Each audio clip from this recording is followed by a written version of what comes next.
Welcome back to the Water Boys. As you do know, we cover everything NFL related, and today we will jump into what we saw this week in the NFL. A lot of it was disappointing for me and Tim because our teams were garbage.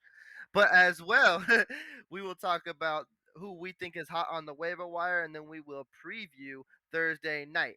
But before I get into any of that, you mind if I get something off my chest real quick? They say it's healthy. They say you're not supposed to hold anything in you. So I'm just gonna go how my Sunday went. It was relaxing. The Raiders, Steelers, the Chargers, Cowboys, and then I was also watching the Cardinals and Vikings. Another nail biter. And then it gets even better.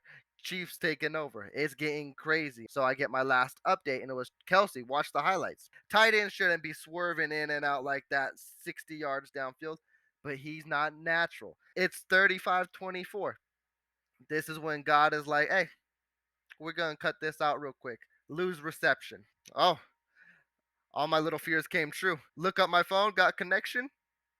Lamar calls his own shot. Oh, how this happened. Then I see the final score, 1 point. Oh, that's even better. Then the next headline, Clyde lost the game. How he do that? So I'm gonna dive into my thoughts on this game. First off, the Chiefs were gonna have a good defense.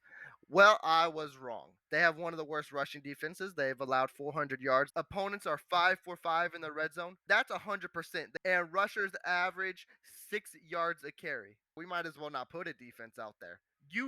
One thing you need to do against the Ravens is stop the run. But when the game first started, Honey Badger came in like crazy. 2 picks right away. Make him throw the ball. Absurd.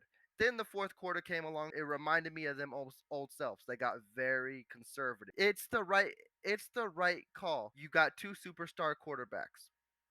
One trusted theirs. They won the game.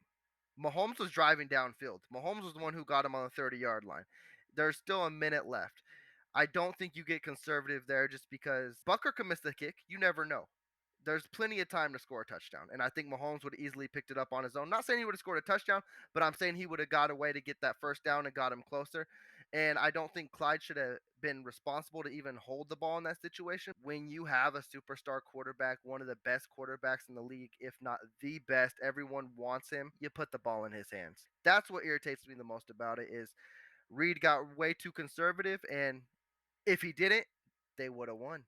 But man, the Ravens fan base, Ravens players are going nuts. Like they really did win the Super Bowl. Like I'm gonna have Tim post this and send it to him. But there was really a fan got a tattoo on his leg of the final score of the game. This is week 2. This ain't no championship. This ain't no Super Bowl. You gonna look real stupid if y'all don't make the playoffs. We rematch you and play you in the playoffs and we smack y'all. Like you better have the other score underneath it. Hold up. So let's talk about Julio. Did you see that? Where the refs took a touchdown away from him, saying both feet weren't inbounds? Taking over this league, both feet were. I don't know what they saw. You saw the Packers on Monday night. That was kind of scary because the Lions were winning like 17-14. And then Aaron Rodgers decided, well, actually, it was Aaron Jones mostly. He was running all over him. All the games were interesting. I feel sorry for Vikings fans. Who, kickers were winning the game and their kicker missed the field goal. Ugh, that's got to hurt. And I guess there's another thing that's interesting as well too. I mean, we gotta talk about them because they're the best team in the NFL, and it's the Buccaneers. Even though they kind of had a little scare against Atlanta, Atlanta was throwing punches until Matt Ryan started throwing too many punches that went for the other team, and pick sixes were flying, and they showed they can hang with the Buccaneers until they get wild and crazy. Like Kyle Pitts actually showed up, had a good game. I guess Cordell Patterson decides to be a running back now, and he took all his fantasy points. I didn't see that coming. Yeah, them Carolina Panthers, like they a sneaky team, and we're actually gonna dive into it right now. That'll be our Thursday night preview. Is we got the Panthers and the Houston Texans. I think honestly, if Tyrod would play, I would still think Carolina would win, but it would be an interesting game because man, Tyrod is. It's so unfortunate what happens with him. Now you got Davis Mills, Stanford kid.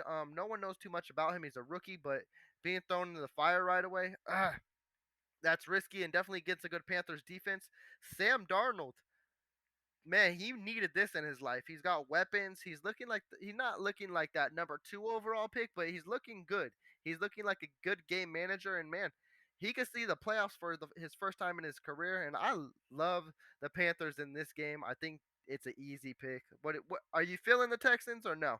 And with that though, you ready to jump into these fantasy waiver wire editions? Tony Pollard too. That's not my guy, but he's getting more carries than Zeke right now. He's getting more receptions than Zeke right now. I don't know if that'll hold true throughout the whole season, but you might as well buy it while it's hot because like while that fire is on, you might as well roast some marshmallows over it and see how many wins you can get because it will tend to die. Zeke will get his carries. They pay him too much just to be a blocker.